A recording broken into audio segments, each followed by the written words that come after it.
सम्राट चौधरी मंच से गरज रहे हैं और पहले तो 400 अपराधियों की लिस्ट तैयार होने का दावा सम्राट चौधरी ने किया था, लेकिन अपराधियों की लिस्ट बढ़कर 400 से 1600 हो गई है। इन सबके घरों पर बुलडोजर चलने वाला है और मंच से सम्राट चौधरी के ऐलान के बाद तेजस्वी यादव के नेताओं का कंठ सूखने लगा है।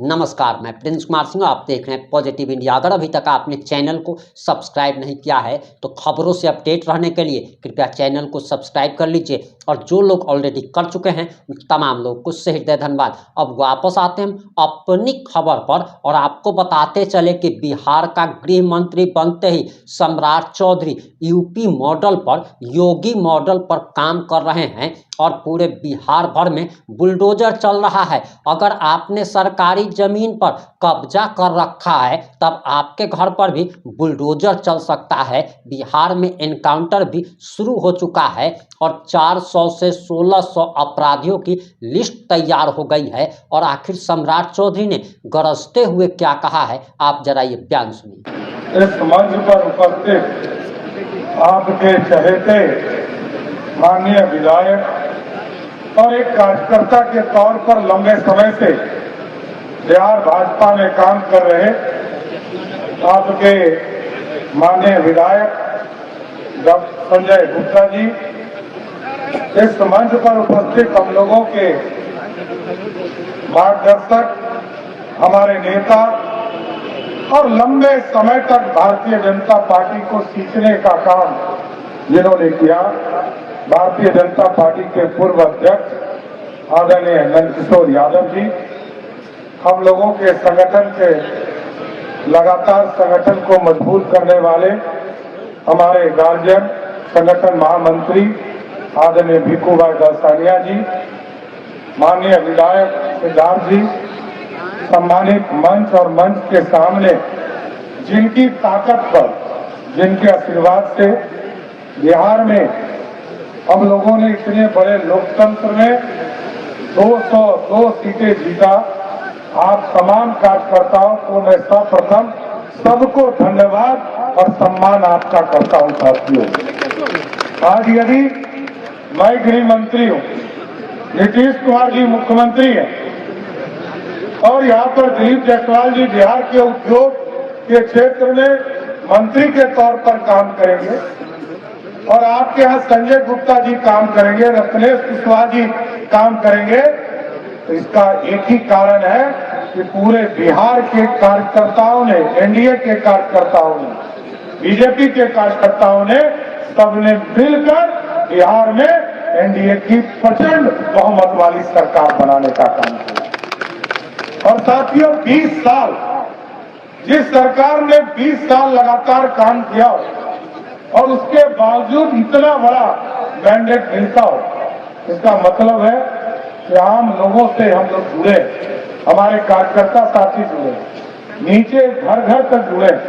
और आगे भी मैं आग्रह करूंगा कि आगे भी इस सम्मान समारोह को आप एक एक वार्ड तक जाइए, मंडल से लेकर नीचे बूथ तक जाने का काम कीजिए और इसी के माध्यम से यहाँ की समस्या भी लाई।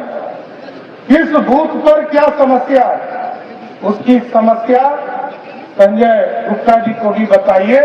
और मैं आपको स्वस्थ करता हूं कि सरकार की ओर से, नीतीश कुमार की सरकार आपके एक एक समस्या को दूर करने का काम बिहार की सरकार करेगी साथी। इसलिए अभी तो कई सपने पूरे कर रहे हैं साथी।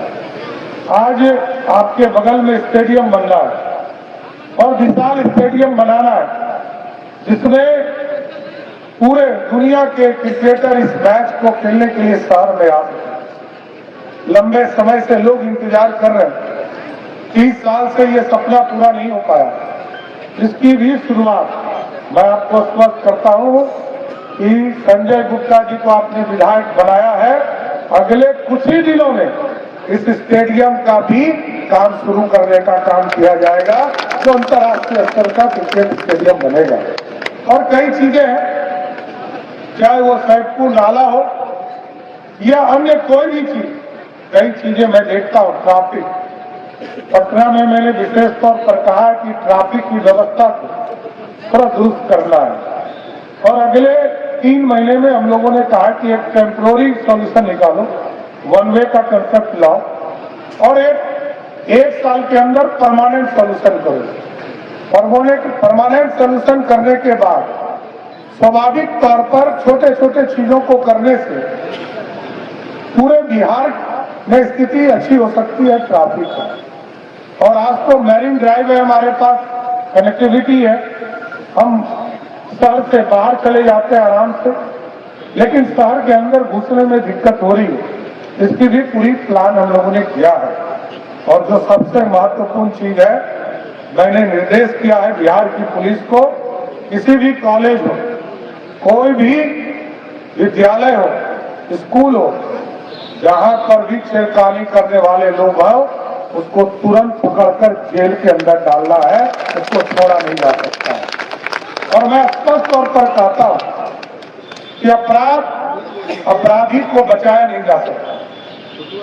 और ऑर्गेनाइज क्राइम बिहार में नीतीश जी के राज्य में नहीं हुआ, लेकिन छोटे छोटे अपराध अभी भी हो रहे हैं, इसका भी चिंता हम लोगों को करना है। सुशासन स्थापित करना, क्योंकि आदरणीय प्रधानमंत्री जी और आदरणीय मुख्यमंत्री जी लगातार चाहते हैं कि बिहार में सुशासन और अच्छा हो।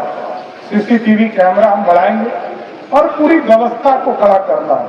और जो अपराधी है, 3 तरह के माफिया को किसी भी हालत में नहीं छोड़ा जाएगा, चाहे वो जमीन माफिया हो, शराब माफिया हो और बालू माफिया हो, सबको चिन्हित करने का काम हम कर रहे हैं। अभी तक 400 लोगों को चिन्हित किया और अभी 1200 का नया लिस्ट बनाया है। और इस तमाम लोगों को न्यायालय से आदेश लेकर उनको भी ध्वस्त करूंगा और उनको जेल के अंदर भी डालकर रखूंगा साथी। इसलिए आज कुम्हरार के लोगों को धन्यवाद देने आया हूं, आभार व्यक्त करने आया हूं। और आपका सम्मान, क्योंकि कहा संजय गुप्ता जी ने, कुम्हरार इतिहास के पन्नों में रहा है। यही कुम्हरार था जहां सम्राट अशोक ने पंडित चाणक्य के आदेश पर पूरा अखंड भारत का सपना देखा था और इस भारत की कल्पना को सरजमीन पर उतारा था। इसलिए साथियों, इस पूरे गौरवशाली इतिहास को वापस लाने में जो भी सरकार की सहयोग हो सकता है, इसको व्यवस्थित करने का काम किया जाए। इसलिए साथियों, मैं फिर से आप तमाम लोगों को धन्यवाद देता हूं और आपके सहयोग से ही सरकार बना है। एक बार जोर से बोलिए, भारत माता की। आपने सम्राट चौधरी का पूरा बयान बड़े ध्यान से सुन लिया होगा। अब आपकी क्या प्रतिक्रिया है? अपनी प्रतिक्रिया जरूर दीजिएगा। जुड़े रहे हमारे साथ। जय हिंद, जय भारत।